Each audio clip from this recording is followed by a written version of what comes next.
A arte reflete a vida. O que é arte? Difícil responder, né? Difícil colocar isso em palavras, em um conceito. Bom, talvez ao invés de uma resposta, tenha vindo uma imagem na cabeça de vocês. A imagem de um filme que vocês assistiram. I want us to grow old together. Can we do that here? I want it all. As long as it's with you. It will be. Ou talvez a imagem de um quadro, de um pintor pintando um quadro.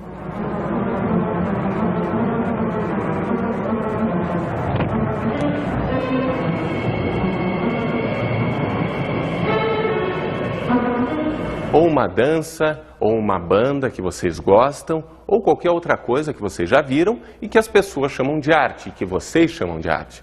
Pois é, vocês estão absolutamente certos. Arte é isso. Mais importante do que definir a arte é ter a experiência da arte, é ter vivenciado uma obra de arte. Bom, de qualquer jeito, vamos dar uma olhada no que o dicionário diz. A arte é todo trabalho criativo ou seu produto que se faça consciente ou inconscientemente.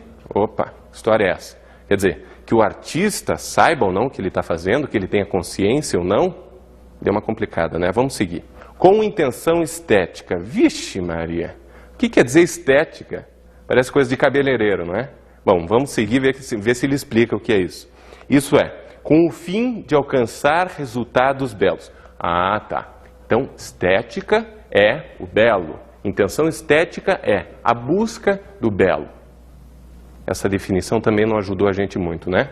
Então, isso reafirma aquilo que a gente já disse aqui. Mais importante do que definir a arte é experimentar a arte, é viver uma obra de arte. E é isso que o nosso curso pretende fazer a partir de hoje com vocês. Eu vou ser o guia de vocês em uma viagem pelo mundo da arte. E como turistas, cabe a vocês, sim, relaxar, apreciar a vista e, sim, relacionar tudo isso que vocês vão ver com a vida de vocês. Esse quadro, essa música, esse filme, essa escultura, ele é bonito, ele é feio, ele faz pensar, ele faz se emocionar, ele causa repulsa para vocês, faz pensar na família, faz pensar nos problemas da sociedade, faz esquecer de todos os problemas para ser feliz, para se divertir por alguns instantes. A arte é tudo isso. Então vamos mudar a nossa pergunta. Não vamos mais perguntar o que é a arte. Vamos fazer uma outra pergunta. Onde está a arte? A arte está no museu, no teatro, no cinema. Ok, mas olha só, esse quadro, antes de ele chegar no museu, ele foi pintado por um pintor, que pintou esse quadro no seu ateliê, na rua, no campo. For never was a story of more woe than this of Juliet and her Romeo. Mesma coisa essa peça de teatro. Ela foi pensada por um autor. Ela foi ensaiada por um grupo de atores e então ela foi levada para o teatro. Good night. Parting is such sweet sorrow that I shall say good night till it be. Alphonse! You ready, Alphonse? Now come out of the subway.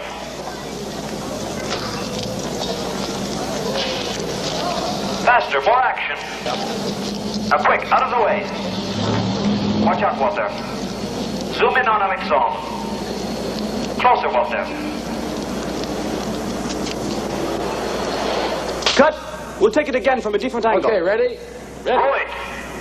It's late. Babylon 1, take 2, take 3, take 5, take 7. E esse filme, ele também foi pensado e escrito por um roteirista. Ele foi filmado por uma grande equipe de atores, diretores, e então ele foi levado para o cinema.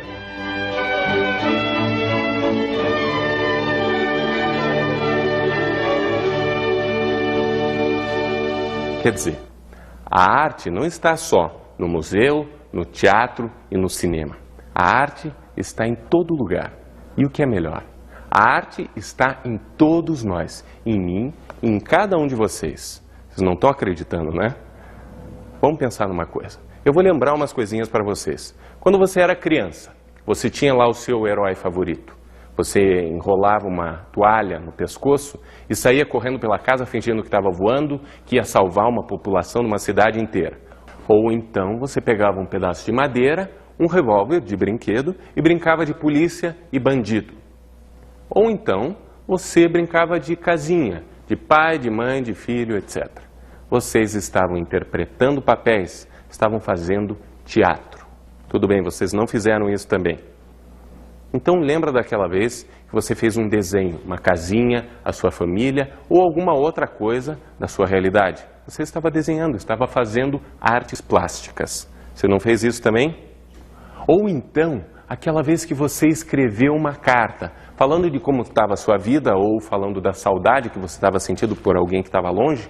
Pois é, você estava escrevendo, estava fazendo literatura. Pois é isso mesmo. A arte é uma constante na vida de todos nós. E o que é melhor, a arte varia de indivíduo para indivíduo. Então, diariamente, a gente tem uma variedade imensa de arte, de modos de arte sendo feitas. É isso que a gente vai ver agora. A obra de arte é filha do seu tempo. Essa é uma frase de Kandinsky, um pintor russo do nosso século, um pintor muito famoso e importante. O que quer dizer essa frase?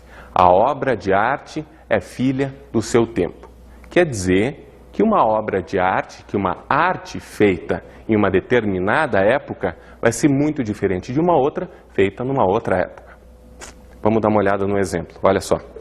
Essa aí é uma cena do filme Final Fantasy, um filme americano, um filme todo feito com animação computadorizada. O que é animação computadorizada? É o seguinte, os desenhos animados anteriormente, eles eram desenhados, os cenários e os personagens eram desenhados no papel e deles eram filmados. Pois, nesse caso, o desenho é todo feito dentro do computador e daí ele é filmado. Isso trouxe uma série de novos recursos que não estavam disponíveis antes quando o desenho era todo feito à mão no papel. Quer dizer, a imagem é muito mais realista, a gente tem planos, a gente tem movimentos de câmera muito mais arrojados e uma série de outros efeitos, a perspectiva, etc. O que mais que a gente vê nessa figura? Essa mulher que vocês estão vendo aí, o personagem do filme, ela foi eleita uma das 50 mulheres mais lindas desse ano no mundo. Vamos dar uma olhada numa outra foto. Olha só, esse aqui é um quadro. Chama O Nascimento de Vênus. É de um pintor italiano, Botticelli. Ele foi feito em 1475, durante o Renascimento italiano. O que a gente vê aqui? A gente também vê as últimas conquistas técnicas daquela época. Quer dizer, o homem estava começando a descobrir novas maneiras de usar cor, de dar mais movimento para o desenho. E uma coisa especial que foi descoberta no Renascimento foi a perspectiva. O que é a perspectiva? É uma noção, uma ideia de profundidade que se pode dar a um desenho, a uma pintura. Antes dessa época, antes do Renascimento, na Idade Média, os desenhos eram todos chapados. A impressão que dava é que estava todo mundo no mesmo lugar, no mesmo plano. Durante o Renascimento, foi descoberto maneiras de dar essa ideia de profundidade. Então, lá no fundo, a gente vê um cenário, praia, montanhas, etc. E aqui no frente a gente vê os personagens. O que mais que a gente vê aí, nesse quadro? Essa mulher que vocês estão vendo aí, com certeza, estaria na lista das 50 mulheres mais lindas daquela época. Nessa época, no Renascimento europeu, a Europa era o centro do mundo, né? Então aqui a gente tem um típico modelo de beleza europeia, branca, e além disso ela é toda frágil, doce, como era o modelo da mulher daquela época. Vamos dar uma olhada numa outra foto. Olha só. Essa escultura é chamada a Vênus de Lussault. Foi dado esse nome depois. Ela foi feita mais ou menos 15.000 anos antes de Cristo, pelos homens pré-históricos. E o que a gente vê aqui? A gente também encontra as últimas inovações técnicas daquela época. O homem tinha acabado de descobrir que pegando um pedaço de pedra e escavando, esculpindo essa pedra, ele poderia dar formas, e melhor ainda, ele poderia dar formas humanas para essa pedra. O que mais que a gente vê aqui? Olha só. Essa mulher que vocês estão vendo aí, com certeza estaria na lista das 50 mulheres mais lindas daquela época. Bom, eu explico. Naquela época, o homem vivia muito precariamente, o homem pré-histórico. Ele vivia diariamente uma luta para sobreviver. E como ele sobrevivia? Caçando grandes animais. Então era importante que esses animais se reproduzissem, que eles fossem muito férteis. E o homem associava a fertilidade dos animais com a fertilidade da mulher. Então uma mulher linda era aquela mulher que estava pronta para gerar bebês, uma mulher fértil, uma boa reprodutora.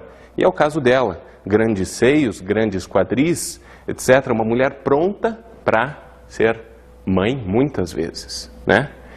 Então nós acabamos de ver como 3 obras de arte feitas em épocas diferentes podem ser absolutamente diferentes e como o modelo de beleza feminino de cada época também pode ser absolutamente diferente. Bom, além da época, outros fatores podem fazer com que uma obra de arte seja diferente da outra. É isso que a gente vai ver agora. Em primeiro lugar, localização geográfica, ou seja, qual é o cenário que os artistas ou que essa comunidade tem à sua frente no momento em que ele faz a arte e como esse cenário interfere na sua vida. Isso dá para a gente visualizar muito bem. Uma pessoa que mora no deserto, um beduíno, um árabe, vai viver em condições muito diferentes, uma vida difícil, muito calor, recursos naturais escassos, muito diferente de alguém que viva, por exemplo, no litoral do Brasil, onde os recursos naturais são mais abundantes, pois o modo de vida diferente acaba gerando uma arte também diferente. Vamos dar uma olhada no outro fator. Capacidade tecnológica, ou seja, os recursos disponíveis tecnológicos para que uma arte seja produzida. E como esses recursos também determinam a vida das pessoas que vai estar retratada nessa obra de arte. A gente acabou de ver as 3 obras de arte da pré-história, da Renascença italiana e dos dias de hoje, como elas, com uma ampliação da capacidade tecnológica, como elas podem ser diferentes. É um bom exemplo, né? Vamos dar uma olhada no outro fator. Capacidade econômica, ou seja, os recursos disponíveis na vida de uma comunidade ou os recursos disponíveis para se realizar essa obra de arte.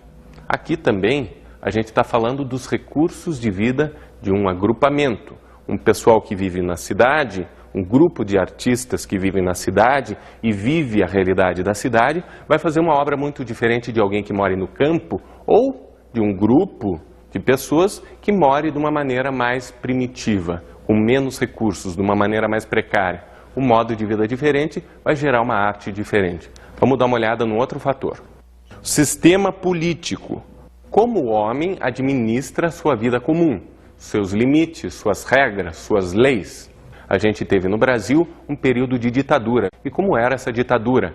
Qualquer coisa que o governo julgava que poderia ameaçar a ordem estabelecida, ele proibia. Então, muita coisa relacionada a sexo, violência ou a realidade social negativa, digamos, da época, ele abafava. Hoje em dia, a gente vive numa democracia no Brasil. No entanto, dentro de um sistema capitalista selvagem. Então, o artista tem que pensar também em como vender aquela arte, como vender para poder sobreviver. Então, um modo de vida diferente, sistemas diferentes também geram artes diferentes. Vamos dar uma olhada no último item. Religião, ou seja, como o homem se relaciona com o que está lá em cima.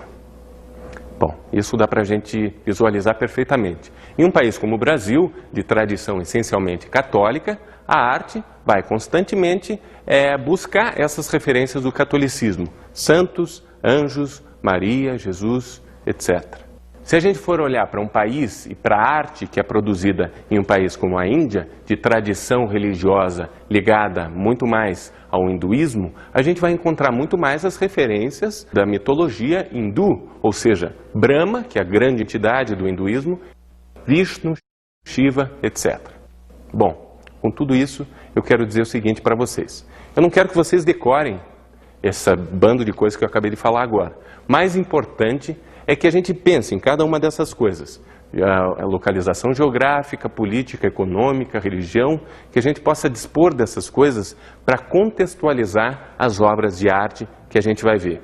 O que é contextualizar uma obra de arte? É ver em que condições, por que povo, aonde, em que situação e o que pensavam esses artistas quando eles realizaram essa obra de arte, tá?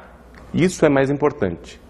Mas não se preocupem que a gente vai estar fazendo isso junto. Eu vou estar fazendo isso junto com vocês, tá? Importante para vocês é relaxar e curtir. Então vamos lá. Vamos voltar no tempo. Vamos voltar no tempo e vamos olhar como era a arte em Roma, na Grécia,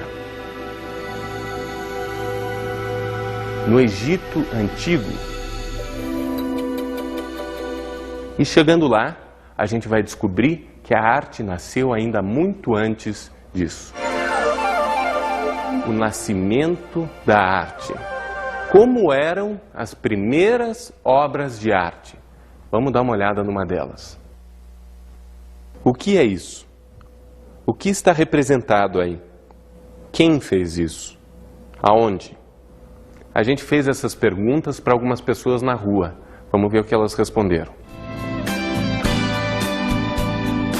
Isso é um boi? Parece uma vaca. Touro? Uma vaca, né? Uma vaca aumentando o seu filhotinho com um bezerrinho embaixo. Eu acho que foi uma criança que desenhou. É Deus que fez isso. Cientista? Desenhista de agora.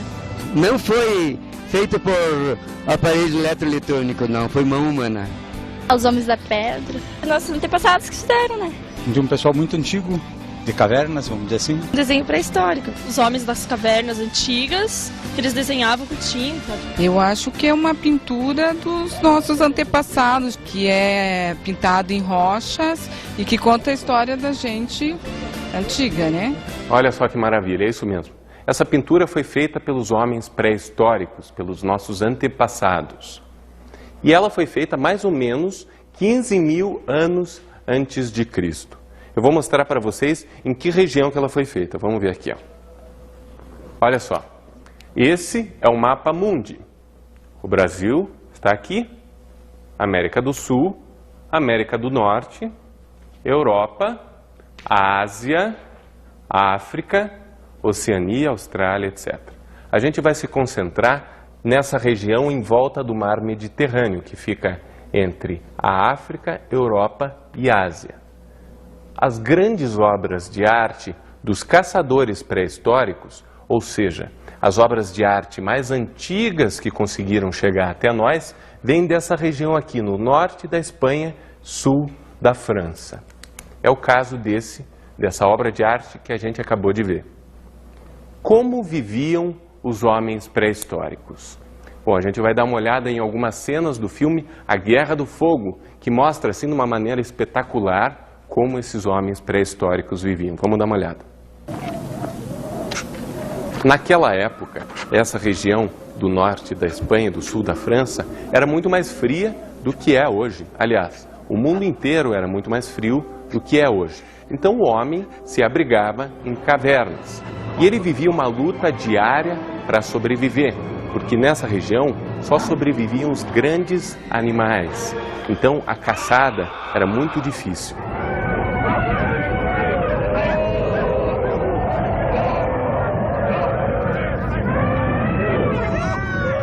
O homem ficava perdido nessa região porque ele não tinha uma explicação ainda para o mundo. Ele ainda não tinha o conhecimento acumulado. Então ele vivia como uma criança sem respostas. A criança tem o pai que guia, que ensina. Eles tinham todas as dúvidas do mundo, mas não tinham ninguém para explicar, para tirar essas dúvidas. Então, aos olhos do homem primitivo, o mundo era muito misterioso, muito mágico. Maravilha. Deu para ter uma ideia de como viviam aqueles homens pré-históricos, né? Bom, nessa época, o homem descobriu que usando aquele carvão que sobrava das fogueiras, ele poderia fazer riscos nas paredes das cavernas. Ele também descobriu os pigmentos, ou seja, ele juntava terra, sangue, folhas, excrementos de pássaros e com isso ele fazia uma pasta que poderia ser usada nas pinturas. Foi com esses dois materiais que o caçador pré-histórico realizou as grandes obras-primas desse período. São as pinturas parietais. E o que quer dizer pinturas parietais? São pinturas feitas nas paredes das cavernas. As obras dessa época mais antigas vêm de mais ou menos 20 mil anos antes de Cristo. Quando a gente fala em pré-história, a gente está falando antes da história começar a ser contada, antes dela começar a ser escrita, ou seja, a arte nasceu antes da escrita, ou melhor, ela foi uma predecessora da escrita. A arte foi a primeira maneira que o homem encontrou para descrever como era a sua vida e descrever também o que lhe interessava na sua vida e o que interessava na vida do homem pré-histórico. Vamos dar uma olhada em uma dessas obras. Claro, o que mais interessava para o homem pré-histórico era a sua fonte de sobrevivência, a sua fonte de alimento, os animais que ele caçava. E olha que maravilha de desenho. Esse cavalo, mesmo sendo feito de uma maneira rústica, ele é muito vivo, ele tem muito movimento, não tem nenhuma correção, os traços são muito firmes. E olha só, tem uma coisa muito curiosa aqui. Vamos dar uma olhada nesses riscos aqui, ó. O que é isso? Parecem flechas ou lanças, né? Mas o que é isso aqui em cima? Olha só, um garfão ou uma armadilha. Uma coisa estranha, né? Vamos dar uma olhada numa outra foto, olha só. Isso aí também são cavalos.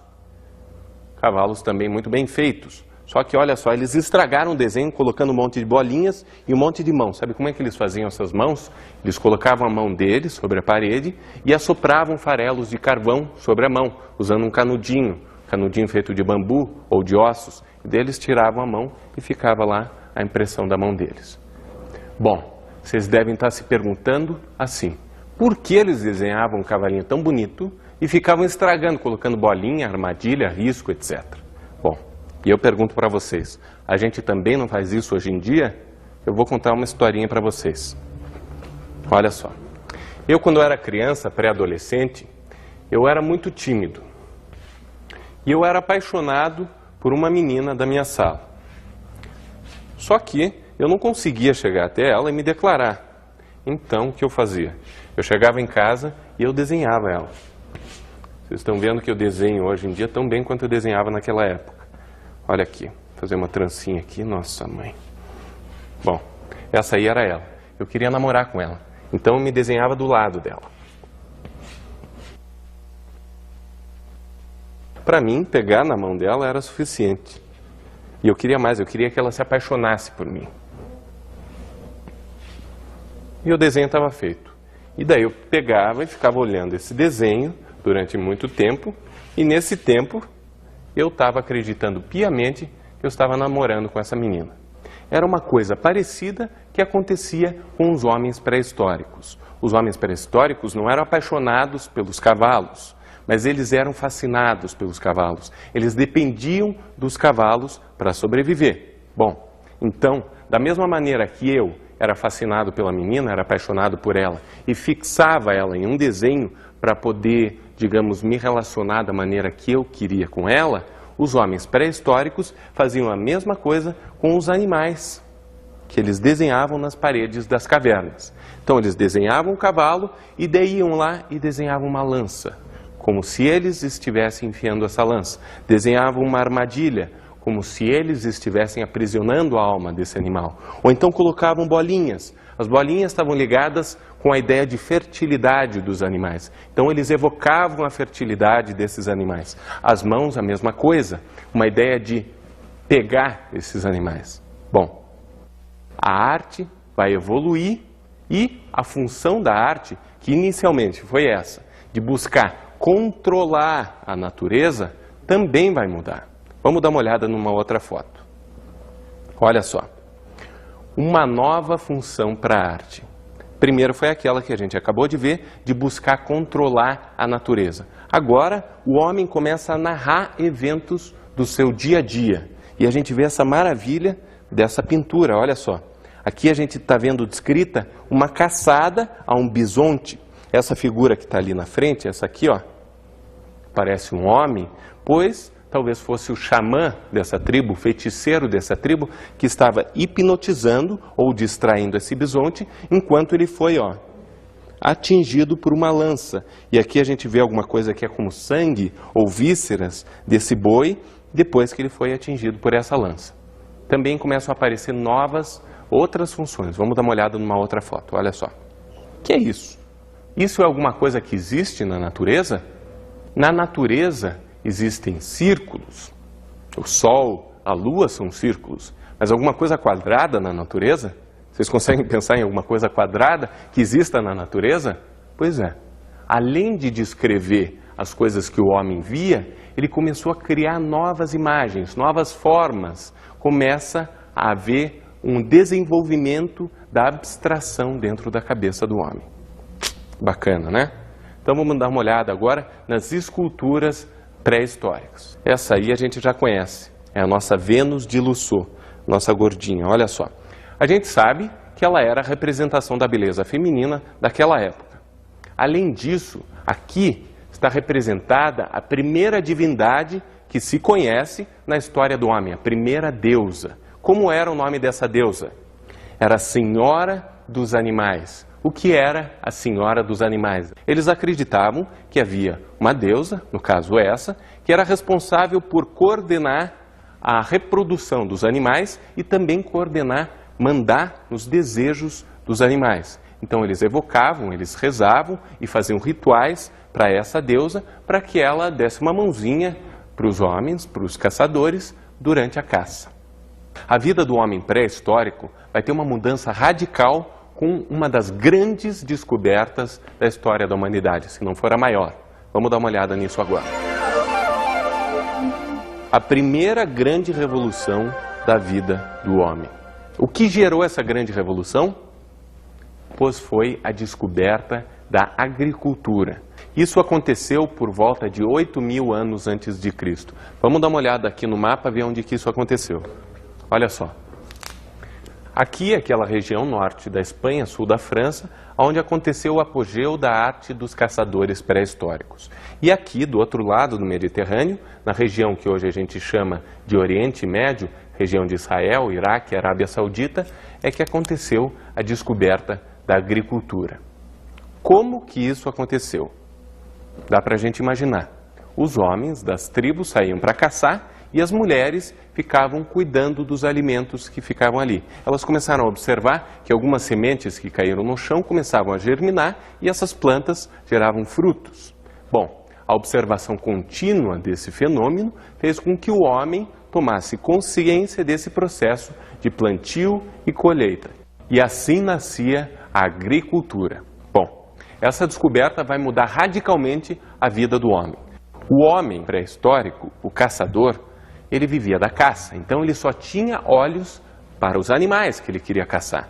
Com a agricultura, ele começa a ter tempo e ele começa a reparar nos seus semelhantes. Vamos dar uma olhada numa obra dessa época. Olha só. Além dos animais, o homem começa a retratar o próprio homem em suas atividades. Aqui a gente vê mais uma coisa que o homem descobriu. Ele descobriu que reunindo rebanhos, ele poderia criar esses animais para abatê-los e obter alimentos. Estava criada também a pecuária. Umas galinhas aqui em cima, um outro animal aqui que também está ligado talvez à ideia da caça. Essas são as chamadas pinturas rupestres, pinturas mais recentes. Mas então vamos diferenciar pinturas parietais, que nós vimos anteriormente, e as pinturas rupestres. As pinturas parietais são as mais antigas, feitas no fundo das cavernas, geralmente associadas a rituais e representando sempre somente animais. Já as pinturas rupestres, essas mais recentes, eram feitas na entrada das cavernas e retratavam o cotidiano do homem pré-histórico, mostrando animais e homens interagindo. Uma outra coisa que mudou nessa época, vamos dar uma olhada. A cerâmica. O homem pré-histórico, caçador, já tinha descoberto a cerâmica, ou seja, pegando barro e moldando esse barro, ele poderia fazer potes e outros utensílios, pois o agricultor descobre que ele pode polir as pedras. Vamos dar uma olhada numa obra dessa época. Essas estátuas foram feitas mais ou menos 3.000 anos antes de Cristo. Elas são feitas de mármore polido. Vocês estão vendo que a beleza feminina era muito parecido, o padrão de beleza feminino era muito parecido com aquele da Vênus de Lussault, de 15.000 anos antes de Cristo. Ou seja, uma mulher bonita era uma boa reprodutora. Só que a fertilidade da mulher dessa vez não estava mais associada com a fertilidade dos animais, mas com a fertilidade do solo, né? O homem associava a fertilidade da mulher com o poder da terra de germinar aquilo que ele plantava. Uma outra coisa que mudou, as construções. A partir lá do ano 10, 8 mil anos antes de Cristo, a terra começa a esquentar, ela fica com um clima parecido com o que ela tem hoje. E o que acontece? Começa a degelar essa região da Europa, começam a vir florestas e o homem consegue sair das cavernas onde ele morava. E o que acontece? Além das cabanas simples que ele construía para viver, ele também começa a dar saltos mais arrojados, começa a fazer monumentos e grandes construções. A gente vai dar uma olhada como foi o nascimento da arquitetura, que é mais um ramo da arte. Esse aí é o monumento de Stonehenge. Ele fica na Inglaterra. Ele é datado mais ou menos de 2000 anos antes de Cristo. Ele traz a representação máxima ou o apogeu da cultura megalítica. O que é cultura megalítica? Cultura megalítica foi o apogeu da arquitetura da pré-história e ela se baseava em alguns princípios. Grandes blocos de pedra, né? Até hoje não se sabe direito como eles conseguiam levantar e posicionar esses blocos. O que mais? Esses monumentos sempre estavam ligados com a honra aos mortos. E um terceiro elemento era uma ligação com a astronomia, ou seja, com a posição dos astros, com a posição das estrelas, com a movimentação dos astros, com os pontos cardeais, norte, sul, leste, oeste. Então o homem começa a perceber as grandes regras, os grandes ciclos da natureza. E ele associa essas regras, esses ciclos, com deuses, né? Algumas culturas associam cada um dos elementos da natureza, o trovão, a fertilidade, a lua, o sol, o mar, com deuses diferentes. Outros não, associam vários ciclos, várias regras, com o poder, com a administração de um deus. O que quer dizer isso? Quer dizer o seguinte, que o homem, com esses deuses mais definidos, com uma religião mais definida, também constitui os grandes rituais. Isso traz novidades. O que eram os rituais? Eram uma maneira de o homem entrar em contato com esses deuses. E ele tinha alguns elementos básicos. Sempre eles eram coordenados pelo xamã, ou seja, o feiticeiro daquela tribo, e eles sempre envolviam o transe desse xamã para que ele pudesse entrar em contato e conversar com esses deuses. E para entrar em transe, ele trabalhava o ritmo, um ritmo contínuo e uma movimentação do corpo. Aí a gente começa a ver o nascimento da música e da dança. Vamos dar uma olhada numa foto. Eles usavam máscaras, eles começaram a criar máscaras. A ideia da máscara não é de se fantasiar, mas de se transformar, de estar mais próximo da figura desse Deus. Então, com isso, o xamã incorporava esse espírito.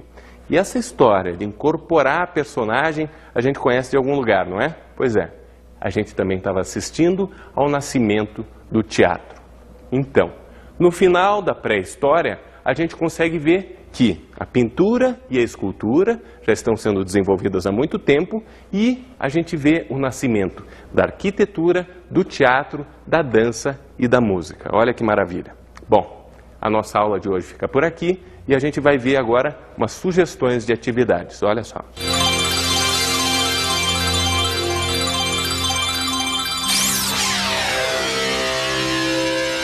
Tem uma atividade sugerida no livro de vocês, com colagens e desenhos que vocês não devem perder. A chance de vocês experimentarem isso que o homem pré-histórico também fez, que é expressar sua vida, expressar alguma ideia ou alguma imagem que ocorra para vocês através do desenho e da colagem e experimentar os materiais.